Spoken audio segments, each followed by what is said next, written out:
Bismillahirrahmanirrahim. Assalamualaikum warahmatullahi wabarakatuh. Bertemu kembali dengan Ibu Kasmawati, Guru Pendidikan Agama Islam dan Budi Pekerti. Pada hari ini kita akan masuk bab 2, yaitu menghindari minuman keras, judi, dan pertengkaran. Baik, sebelum kita memulai pembelajaran, mari sama-sama kita berdoa terlebih dahulu. Bismillahirrahmanirrahim. Raditu billahi rabba wa bi islami dina wa bi muhammadin nabiyya wa rasula. Rabbi zidni ilman warzuqni fahman. Ya Allah, kami ridho sebagai Tuhanmu, Islam sebagai agamaku, dan Nabi Muhammad dan Rasulku. Ya Allah, tambahkanlah kepadaku ilmu dan berikanlah aku pengertian yang baik.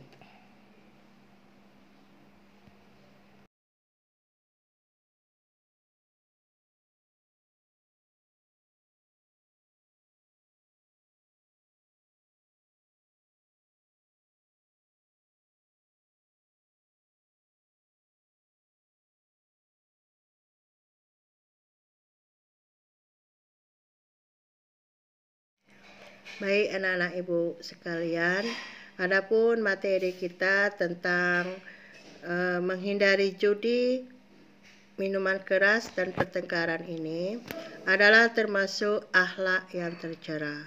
Mari kita lihat Al-Quran surah Al-Maidah ayat 90 sampai 91. Kita baca sama-sama. Bismillahirrahmanirrahim. Ya ayyuhallazina amanu innamal khamar wal maisir wal ansab wal azlamu rijsum min amali syaitan fajtanibuhu la'allakum tuflihun.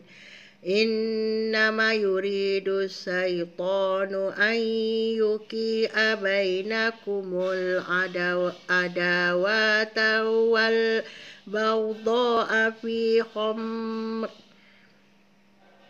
wal maisir wa yasuddakum an zikrillahi wa anis sholah wa hal antum muntahun.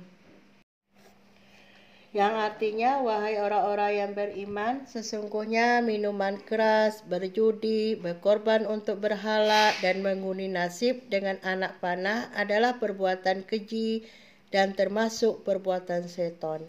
Maka jauhilah perbuatan-perbuatan itu agar kamu beruntung. Dengan minuman keras dan judi, setan hanyalah bermaksud menimbulkan permusuhan dan kebencian di antara kamu dan menghalang-halangi kamu dari mengingat Allah Subhanahu wa Ta'ala. Baik, kita lihat adapun perilaku yang mencerminkan kandungan surah Al-Maidah tadi.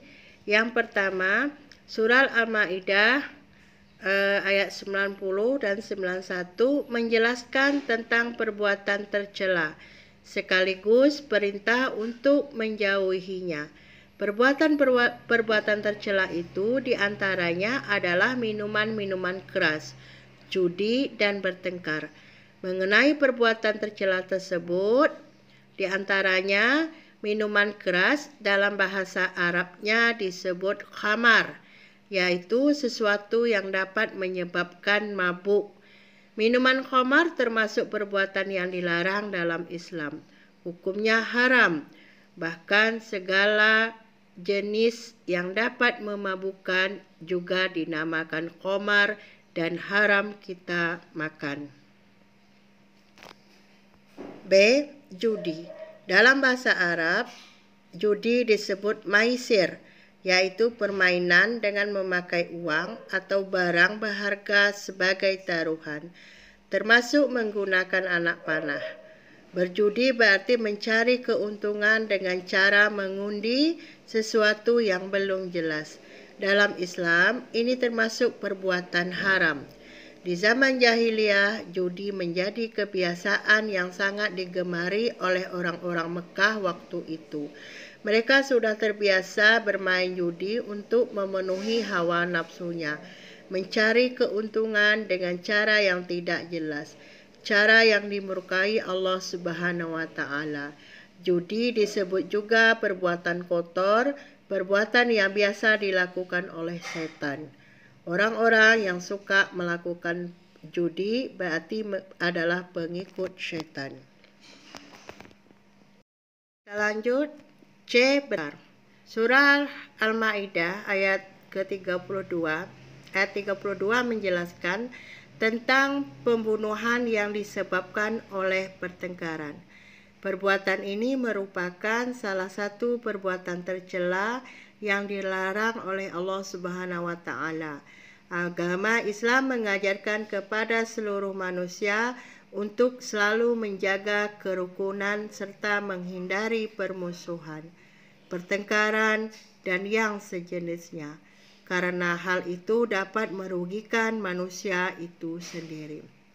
Rasulullah Shallallahu Alaihi Wasallam sangat memperhatikan masalah ini sebagai manusia, terutama dengan sesama Muslim. Antara yang satu dengan yang lain harus saling tolong-menolong, saling hormat-menghormati. Nah, saling tolong-menolong ini hanya dapat kita lakukan apabila di antara kita terciptanya suatu kerukunan. Itulah sebabnya Rasulullah Shallallahu Alaihi Wasallam mengajarkan kita dan memerintahkan kita untuk saling memberi. Tujuannya agar tercipta kerukunan di antara sesama. Dengan begitu kita akan terhindar dari permusuhan. Kita lihat bahaya judi. Sama dengan minuman keras, judi pun sangat berbahaya. Artinya judi dapat menimbulkan akibat yang sangat buruk bagi orang yang melakukannya. Bahaya judi ini bisa kita ambil kesimpulan di antara membuat keadaan keuangan tidak seimbang, menimbulkan kebencian terhadap sesama, menumbuhkan kemalasan dalam bekerja, menimbulkan sifat rakus, menimbulkan permusuhan, menyebabkan lupa kepada Allah Subhanahu wa taala, menimbulkan tindakan-tindakan kriminal seperti membunuh, mencuri, merampok, dan berbagai tindakan asusila. Baik, kita lanjutkan. Bahaya daripada pertengkaran. Pertengkaran ini dilarang Allah Subhanahu wa taala karena hal itu dapat merugikan diri sendiri dan orang lain. Sangat banyak kerugian yang ditimbulkan jika sesama manusia bertengkar. Di antaranya terputusnya tali persaudaraan, sulit kita mendapat pertolongan apabila kita dalam keadaan kesusahan, hilangnya rasa kenyamanan, hati selalu merasa bersalah, terancamnya nyawa kita. Baik, kita lanjutkan. Kisos dan diyat dalam pertengkaran. Kisos adalah jenis hukuman yang setimpal dengan kejahatan yang kita lakukan. Jika kejahatan kita adalah membunuh, maka pelakunya juga dibunuh. Jika kejahatan kita menghilangkan salah satu anggota badan, maka pelakunya dihukum dengan menghilangkan salah satu anggota badannya. Demikianlah seterusnya. Nah, selanjutnya diyat. Apa itu diyat? Diyat adalah jenis hukuman sebagai pengganti kisos. Jika keluarga korban memaafkan pelaku agar tidak dikisos, maka pelaku wajib menggantikannya dengan diyat. Diyat disebut berupa harta sebagai tebusan yang jumlahnya sebanding dengan harga 100 ekor unta. Baiklah Ananda, nah setelah kita memperhatikan pelajaran kita pada hari ini, bagaimana kita mewaspadai minuman keras, judi, dan pertengkaran. Di antara cara yang dapat kita lakukan untuk menjauhi adalah sebagai berikut. Yang pertama, senantiasa kita bergaul dengan teman yang baik dan soleh. Mengetahui bahwa minuman keras, judi, dan pertengkaran itu adalah dilarang dalam agama Islam. Selalu kita menjaga silaturahmi dengan keluarga. Selanjutnya, selalu kita mendekatkan diri kepada Allah Subhanahu wa Ta'ala dan selalu mendengarkan tausiah atau ceramah agama. Itulah salah satu bagaimana cara kita membentengi diri kita dari perbuatan tercela. Demikianlah pelajaran kita bab 2 hari ini, menghindari minuman keras, judi, dan pertengkaran. Semoga kita bertemu kembali di minggu hadapan. Mohon maaf kalau ada kesalahan dalam penyajian materi pada bab ini. Saya sudahi. Assalamualaikum warahmatullahi wabarakatuh.